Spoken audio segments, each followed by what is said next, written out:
डर की दुनिया में एक और भयानक कहानी आपका इंतजार कर रही है। अगर हौसला है तो अंत तक सुनना इस कहानी को, जिसका नाम है मौत का आशियाना। रात का अंधेरा गहरा हो रहा था और ठंडी हवा चल रही थी। अर्जुन मेहता, एक युवा सेल्समैन, एक छोटे से कस्बे नीमगढ़ के रेलवे स्टेशन पर उतरा। उसकी कंपनी ने उसे यहाँ एक क्लाइंट से मिलने भेजा था। अर्जुन को एक जगह की तलाश थी जहां वो रात बिता सके, लेकिन कस्बे में कोई अच्छा होटल नहीं दिख रहा था। सड़कें सुनसान थीं और बस कुछ दूर पर एक टिमटिमाता स्ट्रीट लैंप ही दिखाई दे रहा था। तभी उसकी नजर एक पुराने से मकान पर पड़ी। मकान के बाहर एक बोर्ड लटका हुआ था जिस पर लिखा था, शांति निवास, कमरे खाली हैं, अंदर पूछें। मकान बहुत पुराना लग रहा था, लेकिन उसकी खिड़कियों में एक मध्यम रोशनी झांक रही थी। अर्जुन ने सोचा, चलो यहीं ठहर जाते हैं। वो मकान के गेट तक पहुंचा और उसने दरवाजे पर दस्तक दी। दरवाजा धीरे से खुला और अर्जुन की नजर एक बूढ़ी औरत पर पड़ी। वो लंबी और पतली थी, जैसे किसी पुराने पेड़ की छाया हो। उसकी उम्र का अंदाजा लगाना मुश्किल था। कभी लगता था कि वो 50 साल की होगी, तो कभी लगता था कि उसकी उम्र का कोई हिसाब नहीं। उसके बाल चांदी जैसे सफेद थे, जो एक टाइट बन में बंधे हुए थे, लेकिन कुछ लटें उसके पतले चेहरे पर लटक रही थी। उसकी आंखें अर्जुन को सबसे पहले उसकी आंखों ने आकर्षित किया। वे बहुत बड़ी थी और गहरी भी थी, जैसे किसी अंधेरी खाई में डूब रही हो। उनमें एक अजीब सी चमक थी जो अर्जुन को बेचैन कर रही थी। उसकी त्वचा पीली और झुर्रियों से भरी हुई थी और उसके हाथ लंबे और पतले थे, जिनकी उंगलियां हड्डियों जैसी दिख रही थी। आओ अर्जुन, उसने धीमी आवाज में कहा, क्या तुमको कमरा चाहिए? हाँ बुआ, अर्जुन ने हड़बड़ाते हुए कहा।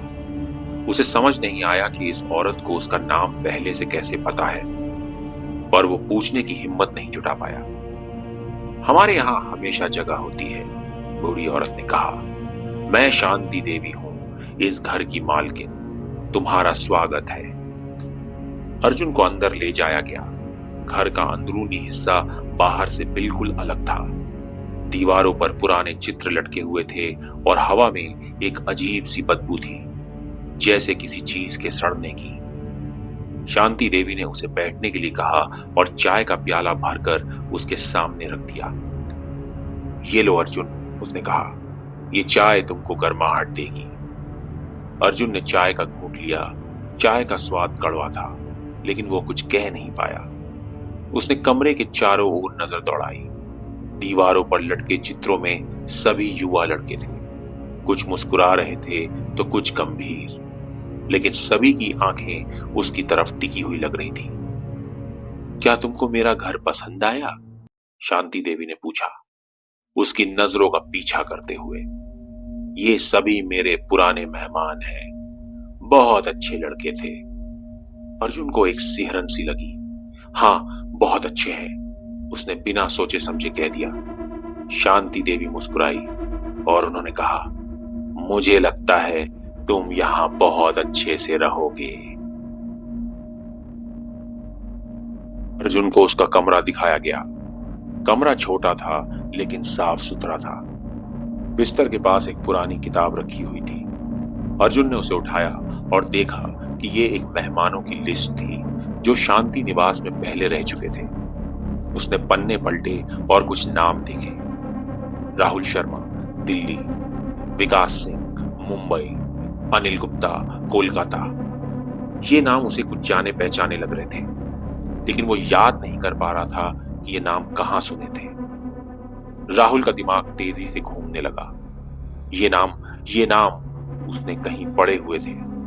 तभी उसे याद आया, आज सुबह का अखबार। उसने अखबार में कुछ गायब लोगों के बारे में पढ़ा था। वो तेजी से अपने बैग की तरफ बढ़ा और अखबार निकाला। उसने पन्ने पलटे और गायब लोगों के सेक्शन को ढूंढा। वहां लिखा हुआ था, राहुल शर्मा, दिल्ली का एक युवक जो 2015 में गायब हो गया था और अभी तक नहीं मिला। अगली लाइन, विकास सिंह, मुंबई का एक युवा व्यवसायी जो 2017 में रहस्यमय तरीके से गायब हो गया। और फिर अनिल गुप्ता, कोलकाता का एक छात्र जिसे 2019 में अंतिम बार देखा गया था। राहुल का हाथ कांपने लगा। उसने मेहमानों की लिस्ट और अखबार को एक साथ देखा।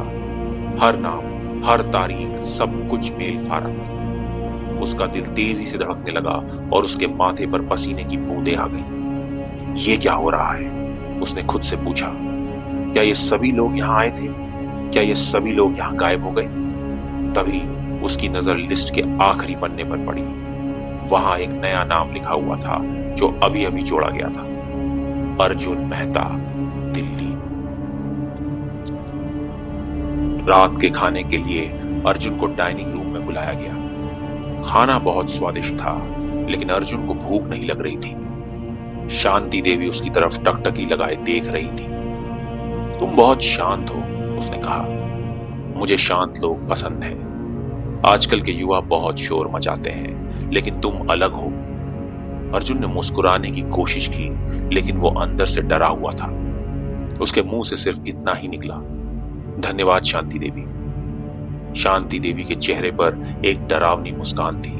उसने कहा, हम अच्छे दोस्त बनेंगे अर्जुन। अर्जुन को लगा जैसे उसका दम घुट रहा हो। उसने जल्दी से खाना खत्म किया और कमरे में लौट आया। अर्जुन का सिर चकरा रहा था और उसके शरीर में एक अजीब सी कमजोरी महसूस हो रही थी। उसने महसूस किया कि खाने में कुछ मिला हुआ था जिसने उसे बेहोश कर दिया। वो जमीन पर पड़ा हुआ था, लेकिन उसका दिमाग तेजी से काम कर रहा था। उसे पता था कि अगर वो अब नहीं उठा तो शायद कभी नहीं उठ पाएगा। धीरे धीरे उसने अपनी आंखें खोली। कमरा अभी भी वैसा ही था, लेकिन अब वो अंधेरे में डूबा हुआ लग रहा था। उसने खुद को समेटा और उठने की कोशिश की। उसके पैर लड़खड़ा रहे थे, लेकिन वो संभल गया। उसने कमरे के चारों ओर नजर दौड़ाई। दरवाजा बंद था, लेकिन उसे लगा कि ताला नहीं लगा है। वो धीरे धीरे दरवाजे की तरफ बढ़ा। उसका दिल तेजी से धड़क रहा था और उसके कानों में उसके दिल की धड़कन सुनाई दे रही थी। उसने दरवाजे का हैंडल पकड़ा और धीरे से घुमाया। दरवाजा खुल गया। गलियारे में अंधेरा था, लेकिन दूर से एक मध्यम रोशनी झांक रही थी। अर्जुन ने सोचा कि वो रोशनी शायद बाहर जाने का रास्ता हो सकती है। वो धीरे धीरे गलियारे में बढ़ने लगा। उसके कदमों की आवाज गूंज रही थी और उसे लगा जैसे कोई उसका पीछा कर रहा हो। तभी उसे एक आवाज सुनाई दी। वो आवाज धीमी और रोने जैसी थी। अर्जुन ने रुक कर सुना। आवाज नीचे से आ रही थी, जैसे बेसमेंट हो। उसका दिल और तेजी से धड़कने लगा। उसने सोचा कि क्या उसे वहां जाना चाहिए, लेकिन फिर उसे लगा कि शायद वहां कोई और फंसा हुआ है जिसे मदद की जरूरत हो। वो धीरे धीरे सीढ़ियों की तरफ बढ़ा। सीढ़ियां पुरानी थीं और हर कदम पर आवाज कर रही थी। जैसे जैसे वो नीचे उतरता गया, आवाज और साफ होती गई। वो एक बंद दरवाजे के पास पहुंचा। आवाज वहीं से आ रही थी। उसने दरवाजा खोला और अंदर झांका। वहां एक आदमी बंधा हुआ था। उसका चेहरा पीला पड़ गया था और उसकी आंखें डर से फैली हुई थी। उस आदमी के हाथ पैर रस्सियों से बंधे हुए थे और उसके मुंह में एक कपड़ा ठूंसा हुआ था। जैसे ही अर्जुन ने उसके मुंह से कपड़ा हटाया, उस आदमी ने जोर से पुकारा, मुझे बचाओ, वो मुझे मार डालेगी। अर्जुन ने उसे छुड़ाने की कोशिश की, लेकिन तभी पीछे से एक आवाज गूंजी, क्या कर रहे हो अर्जुन? अर्जुन ने पलट कर देखा। शांति देवी दरवाजे पर खड़ी थी। उसकी आंखें चमक रही थीं और उसके चेहरे पर एक भयानक मुस्कान थी। तुझे यहां नहीं होना चाहिए था, लेकिन अब जब तू यहां है तो मैं तुझे भी अपने घर में सजा के रखूंगी अर्जुन। अर्जुन ने भागने की कोशिश की, लेकिन उसका सिर चकराने लगा। वो जमीन पर गिर पड़ा और शांति देवी ने उसे उठाया और बेसमेंट की तरफ घसीटने लगी। वहां एक बड़ी सी टेबल थी जिस पर अजीब से औजार रखे हुए थे। दीवारों पर कई शीशे के जार थे जिनमें कुछ अजीब सी इंसानी अंग जैसी चीजें तैर रही थी।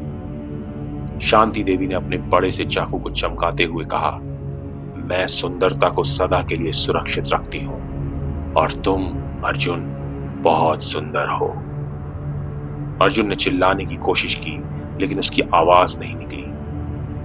शांति देवी ने चाकू उठाया और अर्जुन की दुनिया अंधेरे में डूब गई।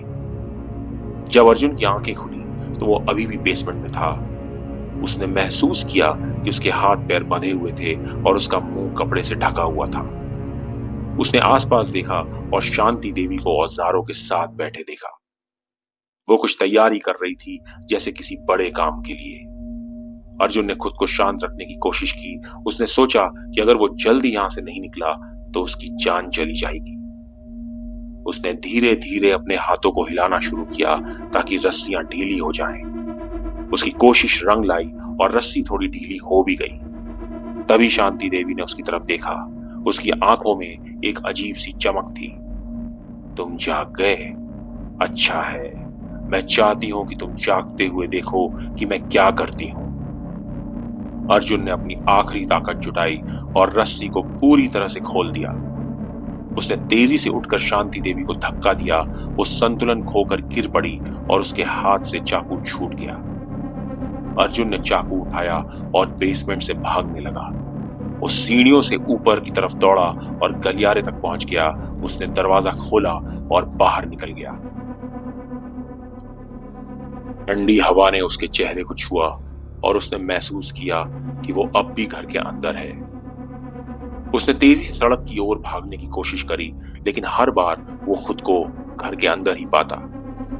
उसे समझ नहीं आ रहा था कि ये हो क्या रहा है और तभी उसने मुड़कर देखा कि उसका मुर्दा शरीर टेबल पर पड़ा है। शांति देवी अब भी वहीं खड़ी थी लेकिन अब उसके हाथों में अर्जुन का दिल धड़क रहा था जिसे वो एक जार में रख रही थी। घर के ड्राइंग रूम में एक नई तस्वीर लग चुकी थी, अर्जुन की तस्वीर जिसमें उसकी आत्मा विलीन हो गई। शांति निवास अब भी वहीं खड़ा था।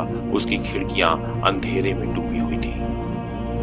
नीमगढ़ के लोग अब भी उस बूढ़ी औरत के बारे में बात करने से कतराते हैं जो कभी बूढ़ी नहीं होती, लेकिन कोई भी उसके घर की तरफ कदम बढ़ाने की हिम्मत नहीं करता क्योंकि कुछ रहस्यों को अनसुलझा ही रहने देना चाहिए।